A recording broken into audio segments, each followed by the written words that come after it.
ఒక్కసారి కొమ్మూరి గోల్డ్ కి కాల్ చేయండి. తాకట్లో ఉన్న మీ బంగారాన్ని విడిపించి మార్కెట్ ప్రైస్ కి వాళ్ళు కొనుక్కుని మిగతా డబ్బులు మీకు ఇచ్చేస్తారు. హాయ్, వెల్కమ్ టు మనం టీవీ. మనం ఉన్నది మన కోసం. నేను మీ జర్నలిస్ట్ మనోజ్. దువ్వాడ శ్రీనివాస్ నిమ్మాడ హైవేపై హల్చల్ చేశారు. నన్ను చంపేందుకు కుట్ర జరుగుతుందంటూ కూడా ఆయన సంచలన వ్యాఖ్యలు చేశారు. ఇప్పటికే కింజారపు అప్పన్న, దివ్యల మాధురి మధ్య ఒక ఫోన్ కాల్ కూడా ఆ సంభాషణ తెగ వైరల్ అయింది. సో దాంట్లో అప్పన్న దువ్వాడ శ్రీనివాస్ని చంపుతారంటూ కూడా ఈ దివ్యల మాధురి చెప్పడం జరిగింది. సో దీనిపై తెలుగు రాష్ట్రాల్లో దువ్వాడ శ్రీనివాస్ని ఎందుకు చంపాలనుకుంటున్నారు అనే చర్చ ఇప్పుడు తెగ వైరల్గా మారుతోంది. సో ఒక్కసారి నిమ్మాడ హైవేపై దువ్వాడ శ్రీనివాస్ చేసిన కామెంట్స్ విందాం. నా కార్యక్రమం నేను చేస్తాను, ఇంకా గట్టిగా శ్రీకాకుళం జిల్లాలో పనిచేస్తాను. ఏం చేస్తారో చూస్తాను. ఒకవేళ చంపేయాలనుకుంటే నేను చావుకైనా సిద్ధం. భయపడే రకం కాదు, అదిరే బెదిరే రకం కాదు ఈ దువ్వాడ శ్రీనివాసం తెలియజేస్తున్నాను. ఇంకా 2 hours ఇక్కడే ఉంటా. సో చూశారు కదా, ఎట్టి పరిస్థితుల్లో నన్ను చంపడానికి కుట్ర జరుగుతుంది. సో నేను చేసిన తప్పేంటి, మీరు చేసిన అన్యాయాలు, అరాచకాలు నేను బయట పెడితే నన్ను చంపుతారా? సో మీరు చెప్పిన ప్లేస్కే వచ్చానంటూ కూడా ఆయన కీలక వ్యాఖ్యలు చేశారు. సో అయితే వైఎస్ఆర్సీపీ సీనియర్ నేతలు, మాజీ మంత్రులు ధర్మాన కృష్ణదాస్, ధర్మాన ప్రసాదరావుపై ఎమ్మెల్సీ దువ్వాడ శ్రీనివాస్ సంచలన ఆరోపణలు చేశారు. సో ఈ సందర్భంగా జాతీయ రహదారిపై నిలబడి వీడియోను దువ్వాడ విడుదల చేశారు. సోషల్ మీడియా వ్యాఖ్యల తర్వాత తనపై దాడికి కుట్ర చేశారని తెలిపారు. సో కింజారపు, ధర్మాన ఫ్యామిలీల మధ్య అండర్స్టాండింగ్ పాలిటిక్స్ నడుస్తున్నానంటూ ఆరోపించారు ఆయన. సో నిమ్మాడకి చెందిన కింజారపు అప్పన్న చెప్పొద్దంటూ సో ఆడియో రిలీజ్ చేశారు. సో ఈరోజు రేపో దాడి జరిగే అవకాశం కూడా ఉందంటూ బెదిరిస్తే భయపడేది లేదని చెప్పారు శ్రీనివాస్. సో అయితే కింజారపు అప్పన్న మాటల రికార్డింగ్ వీడియోకు దువ్వాడ శ్రీనివాస్ వెల్లడించారు. సో ఈ ఘటనపై శ్రీకాకుళం జిల్లా ఎస్పీకి కూడా ఫిర్యాదు చేస్తామని కూడా తెలిపారు. సో ఒక్కసారి అప్పన్న అండ్ దివ్యల మాధురికి జరిగిన కాన్వర్సేషన్ ఒకసారి విందాం. అమ్మా నమస్కారం. అమ్మా అప్పన్న నమస్తే, ఎక్కడున్నావు? అమ్మా నేను ఈ పాతపట్నం వచ్చానమ్మా నిన్ననే. పక్కన ఎవరు లేరు కదా? లేరు. అదే సార్ విజయవాడ ఆగాను సార్, కాఫీ దిగారు. ఏంటి అప్పన్న ఇందాక ఫోన్ అది ఏంటి నాకు అర్థం కాలేదు, ఒకసారి నాకు చెప్పు క్లారిటీగా. అమ్మా నిన్న నేను దోసం దగ్గరికి వెళ్ళానమ్మా.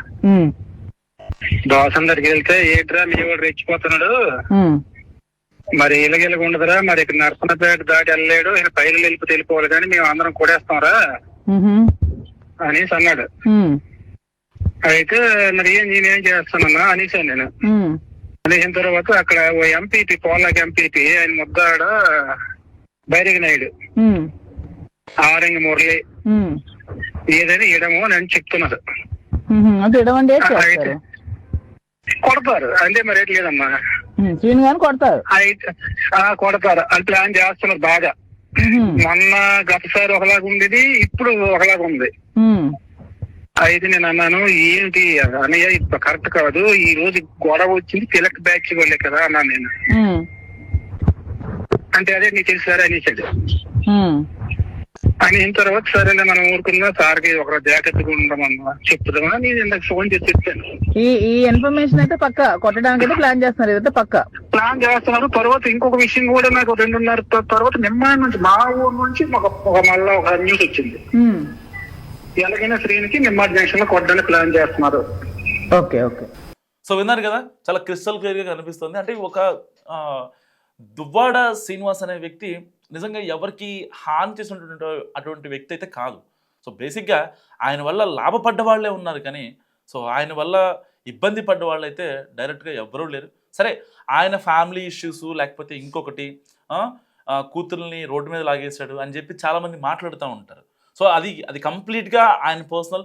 ఈవెన్ హైకోర్టు కూడా చెప్పింది, సో ఎవరి పర్సనల్ లైఫ్లోకి వెళ్ళి దాన్ని స్క్రూ చేసి అనవసరంగా లాగి వాళ్ళని ఇబ్బంది పెట్టొద్దు అని చెప్పి.